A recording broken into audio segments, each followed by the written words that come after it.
Another video in my car. I lately have been multitasking like a mother. I'm trying to get you guys more motivational videos, yet being a mother of 2 kids, and right now, literally, the baby is at home with daddy, and I am on my way to go pick up Koa from school. So, this video is inspired by a comment that somebody made to me. They asked me a question about something that was posted, and I'm all about finding the positive side. I actually just voice recorded a message to one of my clients where I say that it's all about the law of attraction. Like in The Secret, they talk about if you think, I gotta get out of debt, I gotta get out of debt, you're actually attracting debt. When you think, like, my left arm is so much weaker than my right, you're like attracting weakness. You have to attract strength and positivity. And so, therefore, I would make a client say, no, your left arm isn't weaker than your right arm is stronger than your left, because I'm all about corrections and thinking about the way that you're saying things. So I wanted this person, and I don't know if they're going to see this, but I wanted this person to think about what they said. It was a video that I made, and they commented on they saw something. So it was, I believe, it was either the post where I was on the stair mill and my kids were behind me and they were playing in the play area. And then I did actually make a video where I talked about how there was a time that getting in my double round of cardio during the competition, which just was a week and a half ago, where, there was one day where I was, or maybe more than one day, where I would read to my son. Sometimes he would play and he would be right there while mommy was on the stair mill doing her cardio. And then other times I would read to him. There was actually one time where I read to him. There was more than one time, actually. He woke up super, super early one morning, because usually I do my cardio until 6:05. And he woke up at like 5:30, and he laid on the couch that is right next to my stair mill. I happened to be on the bike that day, and he asked me if I would read Diary of a Wimpy Kid to him. So I did, and I read to him while I was on the bike, and then I switched and I had him read a book to me, read that book. I did do it another time, like he has these other little simple readers, and I'll have him read his book, and then I read Diary of a Wimpy Kid, which we read every single night. That's the thing. Like, even if we happen to be watching something before we go to bed, or if I come home and the boys are watching WrestleMania, which is what they do, then he always says to me, are you going to be able to read to me? And we have a little light that my cousin Dina bought me with the little guy from Diary of a Wimpy Kid on, a little book light, and I read to him. We are actually on book 8, so we're about to run out of books. But that being said, so their comment was, don't you think it's wrong that you're not spending quality time with your kids, sitting down, watching a movie or whatnot, that you're doing cardio while they're playing, or you're doing cardio while you're reading to them? And I thought that was really ridiculous. Really ridiculous. Number one, who spends quality time watching a movie? Like, I've always thought a first date going to a movie is kind of ridiculous. Like, you're supposed to be getting to know the person. What are you getting to know about them besides how much popcorn they can fit in their mouth, if that's what they're eating? Like, what are you getting to know about somebody sitting next to them doing nothing? I'm spending more quality time not watching TV with my son. My kids barely watch TV. My son only, the baby. My son will literally, he's not allowed to watch TV in the mornings at all, except on Saturday and Sunday morning. And he's not allowed to watch TV after he gets home from school, but he is allowed to watch WWE SmackDown on Monday nights and whatever. It's getting hot in here. So he doesn't watch TV. He plays, he gets his alone time, because I don't want him to always rely on, because he was an only child for so long. He's going to be 8 years old, and he now just has a brother.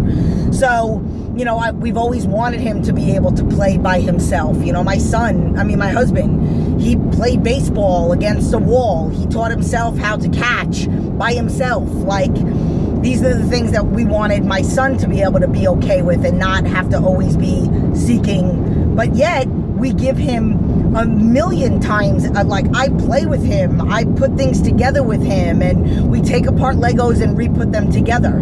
That's quality time to me. And to me, I think it is such an amazing thing, and not to pat myself on the back, on the traps, on the caps. For me, I think I think that if you really literally weigh out the two, quality time with my son, seeing me struggle and work hard to feel good, mommy doing cardio and not giving up, and I'll make it a point to tell him, oh my God, I'm tired, or oh my God, I'm at a hard level right now, but I only got 30 more seconds, because I want him to see me struggle and not give up. And I'll actually have him count down with me sometimes. It's important that he sees that. It's important that when there was a day that I really didn't want to do that second round of cardio, and that was one of the days that he happened to be there, and I said, mommy has, 30 more minutes of cardio to do. I have to do this. This is part of my program. And I think that it is quality time I'm spending with my son. I'm multitasking. He's seeing mommy be healthy. What makes quality time with your kids sitting down on the couch? And there's nothing wrong with it. What I'm saying is, and what I'm not saying, to my clients, I have lots of clients that literally write in their food log, sending my food log now because I'm about to sit down and watch a movie with my kids. I'm not saying that's not quality time. I'm not at all. I'm just saying, who are you to tell me that I'm not spending quality time with my kids because I'm not watching a movie with them? And because I'm riding the bike, or I'm on the stair mill as I'm reading to him. I don't have my headphones on and ignoring him, except the one time that I had one earbud on listening to music as he was playing with his brand new toy that I had just gotten him. That was this big Ninja Turtles thing that I think was in the background of the picture. So that's my point. The point is that, think about what you say before you say it. Think about quality time. Think about, it's okay if your kids see you work out, and it doesn't mean that you're a bad mother or a bad father.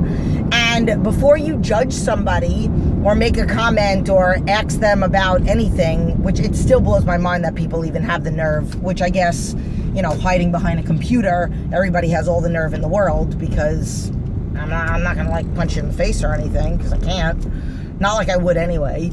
But the point of it is, think about everything that you do and you say. That is really what the point is. When you say something to somebody, when you think something about somebody, think about where it's coming from. Think about why you're making the comment. I don't know anything about this person and what comment they made. And I don't know if they're struggling with weight loss right now and they're kind of taking it out on me. I don't know if they have a poor relationship with their kids and they're taking it out on me. I don't know. All I know is that everybody's life can be that much better if you really think about what you're thinking about and change your thought process. I was just telling my son the other day, he actually was upset about something, and I said, and he said, but Mom, I'm upset. And I said, you have the power to make yourself not upset. You have the power to literally just say, I'm gonna be happy. I'm not gonna be upset about this. You have the power to wake up every morning and think to yourself, today is going to be a happy day. I'm gonna be happy. You control your happiness. Nobody else, nothing else around you. There are so many pictures out there, and I'm going off on a tangent, but there's so many pictures out there of kids with amputated legs, and they have the biggest cheese smile on their face. And they look at life in a totally different light. And sometimes it takes, having something bad happen to you to really be able to see. What do they say? You don't realize what you have until it's gone. It's almost like the same thing. You appreciate things more when you don't have everything that you're technically supposed to have. So you have to think about that. You have to think about where your comments are coming from. You have to learn to not judge people and to look within. And if you make a negative comment towards somebody else, number one, did they ask you? Did I ask you if you like muscles on girls? No. So don't tell me that you don't like muscles on girls, because I don't care. I didn't ask your opinion. And I like muscles on girls. I like muscles on me. And therefore, that's the way they're staying. And I'm making a comment about that because somebody actually had the nerve to make the comment like that. whatever. Now I'm really going off on a tangent, but you know what? Life is what you make it. So let's make it fantastic. Let's think happy-ish. And look at that. Multitasking like a mother. I'm out of school. Motivational video. Done. Check.